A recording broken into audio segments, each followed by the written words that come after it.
Today, we see in the world a lot of negativity. And this feeling of negativity drives our positive energy in the body and makes us tired, frustrated, angry, and sad, all those sort of feelings that we have. For an example, the feeling that I am not good, I am not rich, not clever, not smart, or not talented, I am not healthy, I don't have a good job. In so many ways, this feeling of negativity, as I said, drives away our energy in our life. Amidst this negativity, today we are invited to celebrate the feast of the baptism of the Lord. And this feast, the baptism of the Lord, invites us, the beautiful celebration of the baptism of the Lord invites and also reminds us of our own baptism. And thus, the message that we receive today is that positively the Lord is comfortingly telling us that God is pleased. God is pleased with you, and that is the good news that we receive today. Amidst this negativity, and God's pleasing word is strengthening us. When we are drying our energy, the Lord is filling with His words and is strengthening us today. Now you may ask, Father, how am I becoming that God is pleased with me? That's a good question that we can ask for ourselves. I will tell you, the children, when they are growing up, they like to go on their own way and do their way. But still, when the children are listening to their parents, as they respect and honor their parents and be obedient to them, I tell you, God is pleased with them. Or husband and wife, in married life, there are ups and downs, a lot of challenges coming in. In spite of all that, when they are faithful to each other, living their life, committed to each other, I tell you, God is pleased with you. Or living away my comfort zone, and thus I'm able to move forward, giving my time and talents. I can say a very good example is our choir members. I tell you, God is so pleased with you. Or, nobody likes to be in the place where someone, in the sad moment, things happen. Nobody likes it. But in spite of that, you go to them and just be with them. When a person has lost a beloved person, like husband or wife or mother or father or passed away, that's a difficult moment to face with. So you take an extra effort to go there, and just sit there and put a hand on the shoulder and say, I know the pain. I understand your pain. But you know what? I pray for you. I pray for your dad or mom or whatever person that's related to. When you say that one word of comfort, yes, I tell you, my friends, God is very, very pleased with you. And then we can, for an example, most of us here are, and 4:30 is the Mass. You don't feel like going for 4:30 Mass, but still you make an extra sacrifice and come and participate in the Mass. Or you might be invited, or you have some family program, and thus you are not able to participate, but still you say, no, let me go first Mass and then participate after that. When you do that, I tell you, God is so pleased with you. Or in this busy world, the world is interesting things are happening. The attraction things are there in the world, and so we caught up in the worldly things, and we don't even find time, like 5 minutes or 10 minutes, to have a personal prayer. But when you find, in spite of that, when you find your time to relate yourself with the Lord through prayer, I can tell you, God is so pleased with you.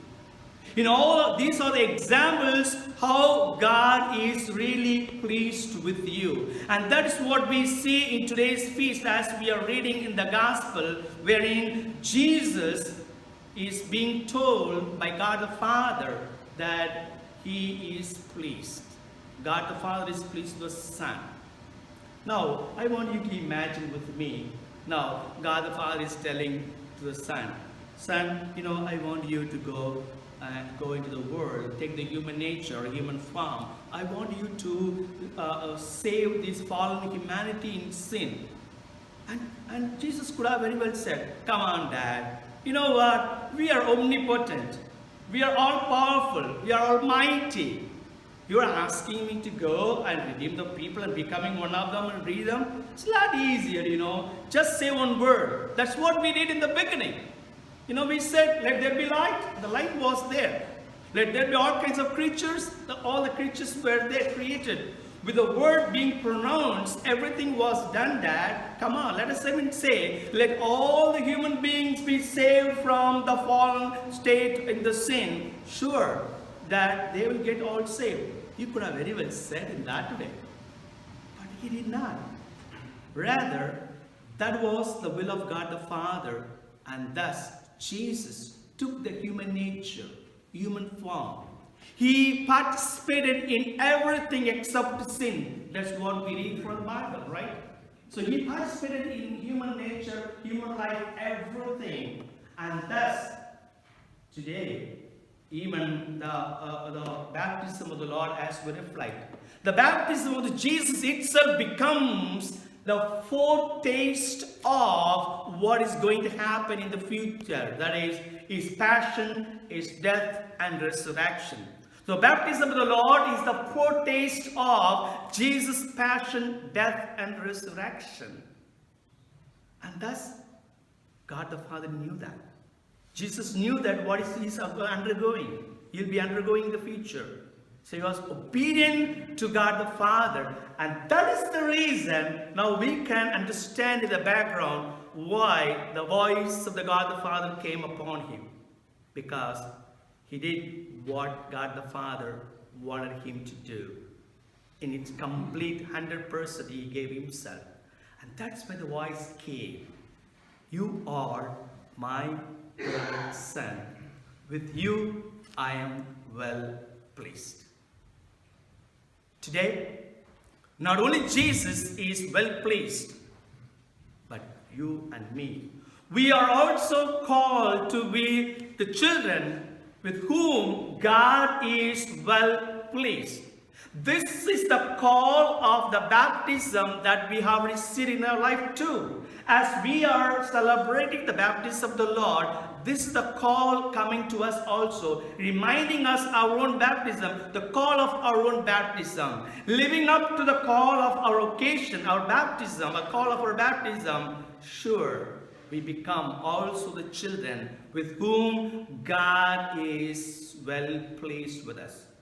Maybe our call is as a good husband. Maybe our call is a wife, as a good wife.